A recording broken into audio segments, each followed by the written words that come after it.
6 मार्च 2025 को जो बलात्कार की जघन्य घटना कर्नाटक राज्य के कोप्पल जिले के हम्पी में हुई है, बेहद शर्मनाक व निंदनीय है।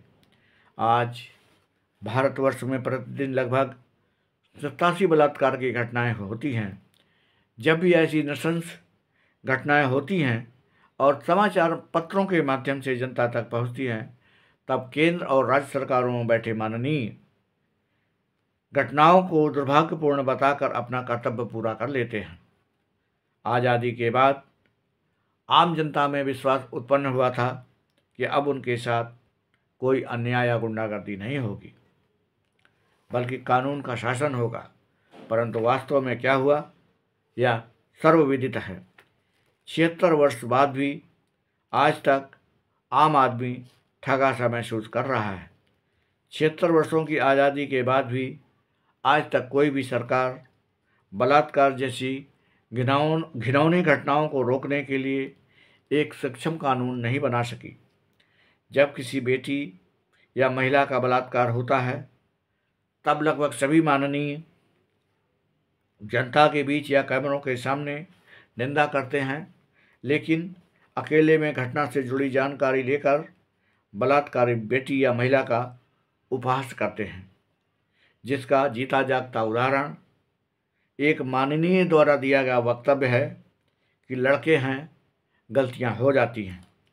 जब माननीयों की सोच ही ऐसी होगी, तब माननीय लोग बलात्कार जैसी घटित घटनाओं को रोकने के लिए कानून क्यों बनाएंगे। हम्पी में हुई घटना की इन माननीयों ने निंदा तक नहीं की।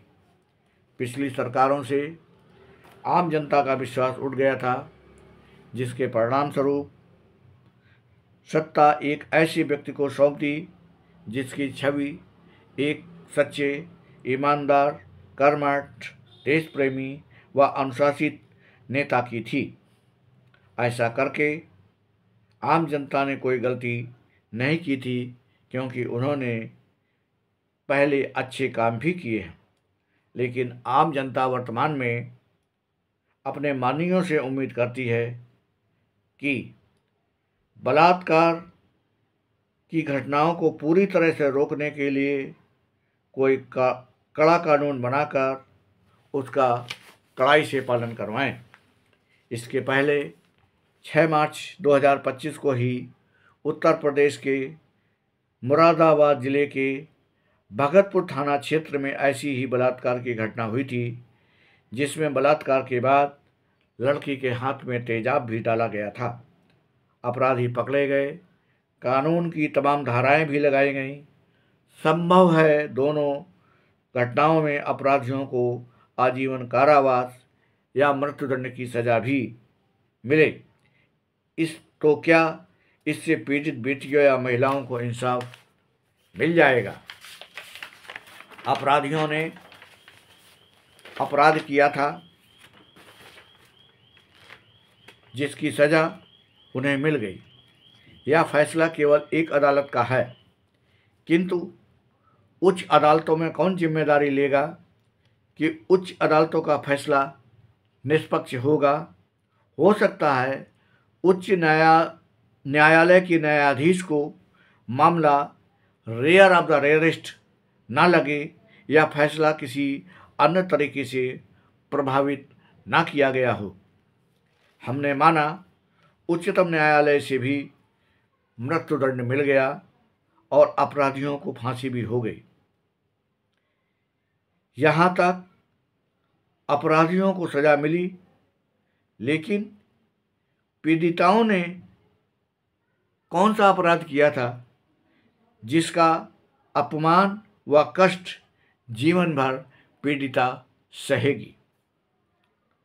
अतः भारत देश में उपस्थित सभी माननीयों से, माननीय चाहे केंद्र से संबंध रखते हों या राज्यों से, स्पष्टवादी जन आधार पार्टी आग्रह करती है कि नया कानून बनाकर अपराधियों के प्रति किसी भी तरह की हमदर्दी न बरतते हुए या दिखाते हुए एक ऐसा कानून बनाएं जिससे अपराधियों को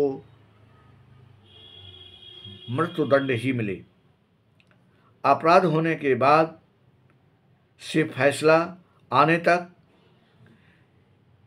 और फैसला आने के बाद से लागू होने तक, उदाहरणार्थ न्यायाधीश को रेयर ऑफ द रेयरेस्ट लगता है या नहीं, एफआईआर में कौन कौन सी धाराएं लगाई गई हैं, बल्कि कानून में व्यवस्था होनी चाहिए कि यदि बलात्कार हुआ है तो अपराधियों को केवल एक ही सज़ा मिले और वो केवल मृत्युदंड ही मिलना चाहिए। साथ ही साथ पीड़ित बेटी या महिला को उचित मुआवजा मिलना चाहिए जिससे उसको जीवन यापन करने में कोई कठिनाई ना हो। धन्यवाद। नमस्कार।